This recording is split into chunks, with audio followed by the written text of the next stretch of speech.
안녕하세요. 잠들기 전 책 읽어드리는 해피 북나잇입니다. 오늘도 평안한 하루의 마무리 되시길 바랍니다. 오늘 읽어드릴 책은 장영희 교수님의 살아온 기적, 살아갈 기적입니다.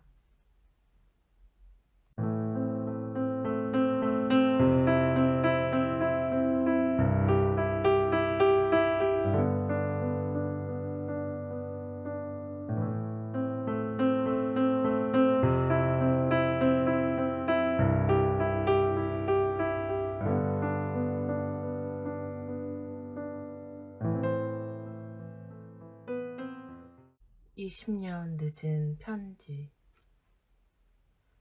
백조 10 충남 천안 공원묘지. 지구, 대한민국, 우주. 사랑하는 아버지께, 마치 온 하늘이 조각조각 무너져 내리듯 끝없이 눈이 내리더니 이제는 투명한 햇살 속에서 찰스 강변의 추선아들이 노란 봉오리를 내밀고 있습니다. 아버지, 저는 27년 전 아버지께서 이곳에 머무르면서 쓰신 책의 제목과 같이 찰스 강의 철새들 중에 하나가 되어 보스턴에 와 있습니다. 그리고 아버지가 사시던 엘머가와 그리 멀지 않은 곳에 작은 아파트에서 이 편지를 쓰고 있습니다. 기억하시는지요? 1980년 겨울 제가 유학 시절 어머니께 드리는 편지라는 글을 코리아 타임즈에 기고한 적이 있지요. 그랬더니 며칠 후 아버지께서 전화를 하셔서 농담 반 진담 반으로 아버지께 드리는 편지는 언제 나오냐 하셨던 거요. 내 편지 잘 받았다 하고 전화해 주실 아버지는 한국에도 이곳에도 안 계시지만 제가 게으름 피우거나 포기하려 할 때마다 안 하는 것보단 늦게라도 하는 게 낫다고 하시던 아버지의 말씀을 기억하며 20년 늦게 이 편지를 띄웁니다. 아버지가 떠나신 지 6년이 되었습니다. 길다고 하면 긴 세월. 이제는 아버지의 사진을 보고도 눈물을 흘리지 않을 수 있습니다. 아버지가 가시고 나서 일주기 미사를 하면서 키스터 신부님이 강론 중에 해주신 말씀이 생각납니다. 이제는 보내드리십시오. 사랑의 기억을 추억으로 남기고 문을 닫으십시오. 아버님은 지금 천국에서 행복하십니다. 그때 저는 신부님이 너무 원망스러웠습니다. 위로를 해주시기는커녕 어떻게 아버지를 보내드리라는 말씀을 하실 수 있습니까? 사랑의 기억을 어떻게 철 지난 옷 차곡차곡 챙겨놓고 서랍장 닫아버리듯 할 수 있나요? 그렇지만 아버지, 이제 오랜 세월이 흐르고 나니 저는 그분의 말뜻을 이해할 듯 합니다. 보내드리라는 말씀은 물론 잊으라는 말씀이 아니지요. 육체적 존재에 연연하지 말고 미약한 인간적 개념의 시간을 넘어서 더욱 깊게 영혼의 힘으로 기억하라는 말씀이지요. 사랑하는 사람과 죽음으로 이별할 때 그 아픔은 표현할 길이 없지만 한 가지 위안이 있다면 어쩌면 그 이별이 영원한 이별이 아니고 언젠가 좀 더 좋은 세상에서 다시 만나게 되리라는 기대입니다.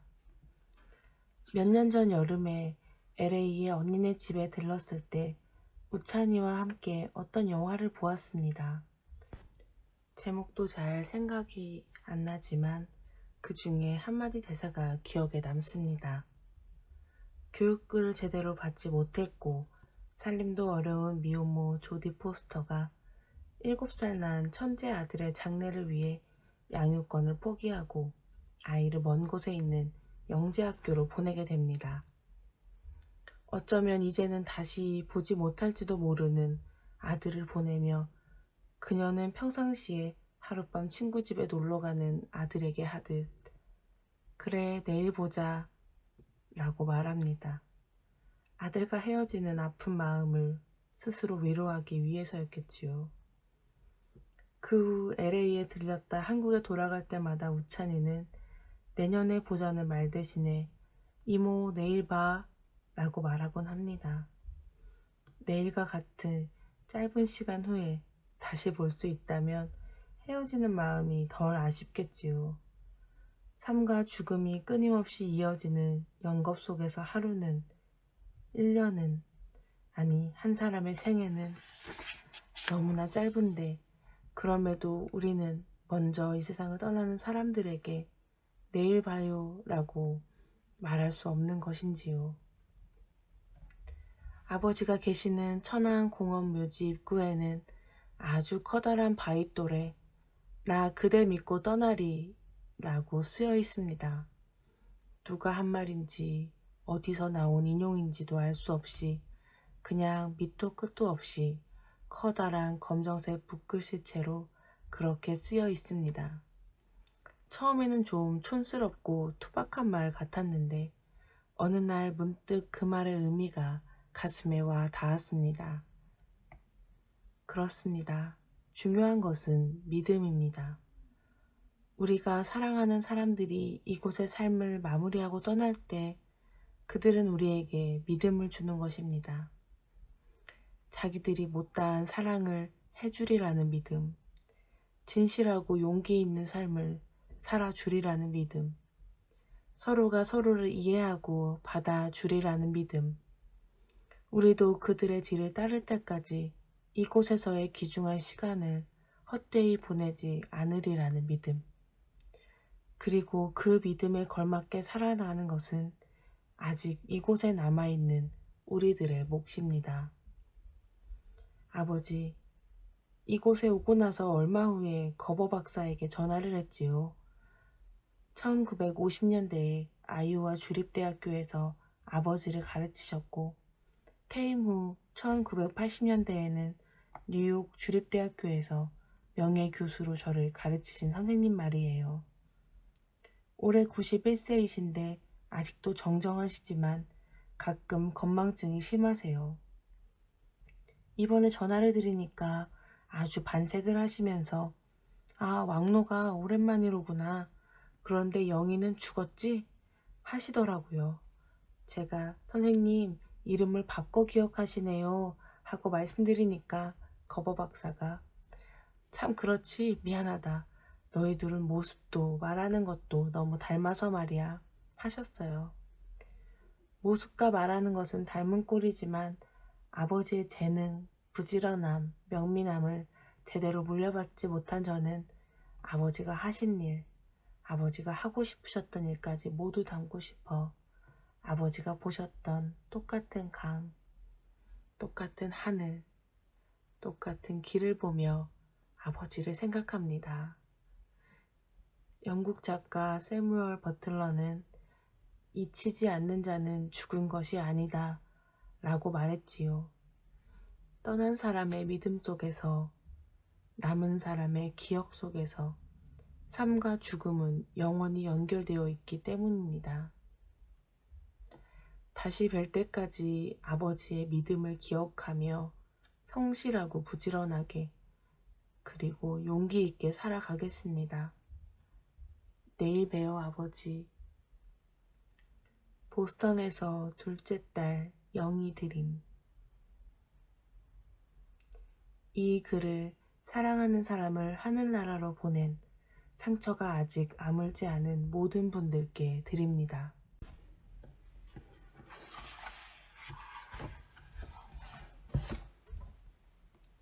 무릎 꿇은 나무.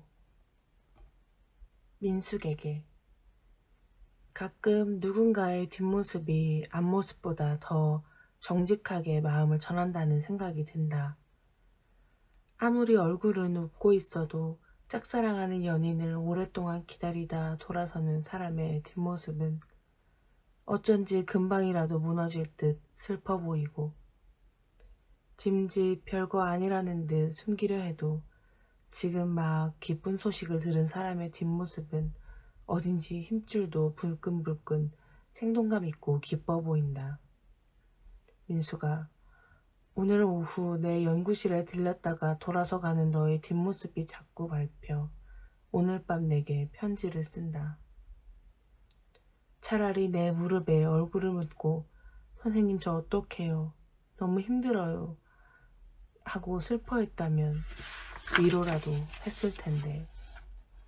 그랬으면 내 마음도 좀 덜 아팠을지 모르는데 괜찮다고 걱정하지 마시라고 잘 사는 모습 보여드리지 못해 죄송하다고 활짝 웃으며 돌아서는 내 뒷모습은 어쩐지 휘청휘청 위태롭고 온몸으로 펑펑 울고 있는 것 같았다.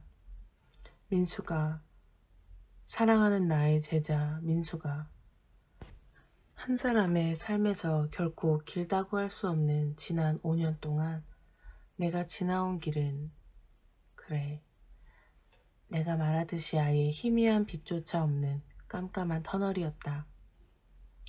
내가 이제껏 가르친 그 어떤 학생보다 재능이 뛰어났고 교수들 사이에서 이름은 몰라도 공부 잘하는 학생으로 통하던 너. 튀지 않으면서도 밝고 명랑하고 겸손하면서도 똑똑하고 무엇보다 마음이 따뜻하고 착해 늘 친구들을 다독거리던 너. 좋은 집안에서 자라나 좋은 학교 나오고 좋은 직장 들어가 그야말로 정석의 삶을 산 너는 좋은 사람 만나 어디로 보나 남보다 훨씬 멋지고 아름다운 삶을 살아가야 했다. 그리고 당연히 그렇게 살만한 자격을 갖추고 있었다.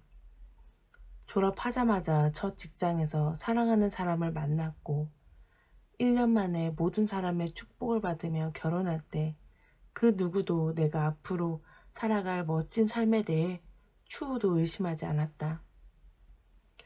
그런데 민수가 내가 결혼할 사람이라면서 그 사람과 함께 인사왔던 날을 기억하니? 내가 생각했던 대로 그 사람은 명문대학 출신의 잘생긴 청년이었고 어디로 보나 완벽한 조건을 갖춘 신랑감이었다. 그런데 그날 우리가 신촌의 어느 작은 음식점에서 점심을 먹을 때였어. 날씨가 더워서 식당 옆에는 선풍기가 돌아가고 있었지. 식사를 하던 도중 그 사람은 마치 당연한 일을 한다는 듯 벌떡 일어나 회전 중인 선풍기를 자기 쪽으로 고정시켜 놓는 것이었다. 민수가 이상하게도 나는 못내 그 선풍기가 마음에 걸렸다. 옆에 앉아있는 내게 허락도 받지 않고 자기 쪽으로만 선풍기를 돌리던 그 사람이 왠지 불안했다. 그리고 결국 그는 내게 함께할 자리는 손톱만큼도 허락하지 않은 채 매사에 자기뿐이었고 내게 상처만 남겼다. 그래서 너는 미국으로 유학을 떠났고 선생으로서 나는 원래 공부에 재능과 관심이 있던 너니까 차라리 잘 되었다고 생각했다. 경주를 몇 발자국 늦게 떠나도 너의 명민함과 부지런함으로 곧 다른 사람을 앞지를 것이라고 믿었다. 그렇지만 한번 빗나가기 시작한 삶은 자꾸 엉뚱한 대로 치달아 외로웠던 너는 그곳에서 다시 한 사람을 사랑하게 되었고 새삼 돌이켜 기억하고 싶지 않은 많은 경험 끝에 이제 넌 이 넓고 험한 세상에 2살짜리 아기와 혼자 남게 되었구나. 아프고 지친 너는 이제 무심히 너를 지나쳐 앞으로 가는 사람들 뒤에 홀로 남아 이 무서운 삶을 살아내야 한다. 정말 불행이라는 단어는 내게 어울리지 않는데 내 눈앞에서 내가 불행해지는 것을 나는 속수무책으로 지켜볼 수밖에 없었다. 며칠 전 내가 이메일에 썼던 글이 생각난다. 어차피 한 사람이 느끼는 행복의 양에도 한계가 있고 최고의 행복조차도 일정 시간이 지나면 별로 행복하게 느껴지지 않듯이 한 사람이 느낄 수 있는 절망에도 한계량이 있는 모양이라고. 그래서 남들이 보기에 불행한 사람들도 어떻게든 살아가게 마련인 모양이라고. 예쁜 아가가 있어 행복하고 그런 아가를 위해 전에는 푼돈이었던 얼마간의 돈을 버는 게 소중하고 그리고 이런 작은 축복들이 절망적이고 불행한 삶 속에서 더욱 빛을 발하더라고. 의연한 내 모습에 더욱 가슴 아팠다. 민수가 어디선가 읽은 이야기인데 사람이면 누구나 다 메고 다니는 운명자루가 있고 그 속에는 저마다 각기 똑같은 수의 검은 돌과 흰 돌이 들어있다더구나. 검은 돌은 불운, 흰 돌은 행운을 상징하는데 우리가 살아가는 일은 이 돌들을 하나씩 꺼내는 과정이란다. 그래서 삶은 어떤 때는 예기치 못한 불운에 좌절하여 넘어지고 또 어떤 때는 크든 작든 행운을 맞이하여 힘을 얻고 다시 일어서는 작은 드라마의 연속이라는 것이다. 아마 너는 내 운명자루에서 검은 돌을 몇 개 먼저 꺼낸 모양이다. 그러니 이제부터는 남보다 더 큰 내 몫의 행복이 분명히 너를 기다리고 있을 것이다. 또 하나 꼭 내게 해주고 싶은 이야기가 있다. 로키 산맥 해발 3000m 높이에 수목 한계선 지대가 있다고 한다. 이 지대의 나무들은 너무나 매서운 바람 때문에 곧게 자라지 못하고 마치 사람이 무릎을 꿇고 있는 듯한 모습을 한 채 서 있단다. 눈보라가 얼마나 심한지 이 나무들은 생존을 위해 그야말로 무릎 꿇고 사는 법을 배워야 했던 것이지. 그런데 민수가 세계적으로 가장 공명이 잘 되는 명품 바이올린은 바로 이 무릎 꿇는 나무로 만든다고 한다. 어쩌면 우리 모두는 온갖 매서운 바람과 눈보라 속에서 나름대로 거기에 순응하는 법을 배우며 제각기의 삶을 연주하고 있는 건지도 모른다. 민수가 너는 이제 곧 내 몫의 행복으로 더욱더 아름다운 선율을 연주하기 위해 연습을 하고 있는 거라고. 그러니까 조금만 더 힘내라고. 이것이 아까 내 뒷모습에 대고 내가 하고 싶었던 말이었다. 민수가 사랑한다.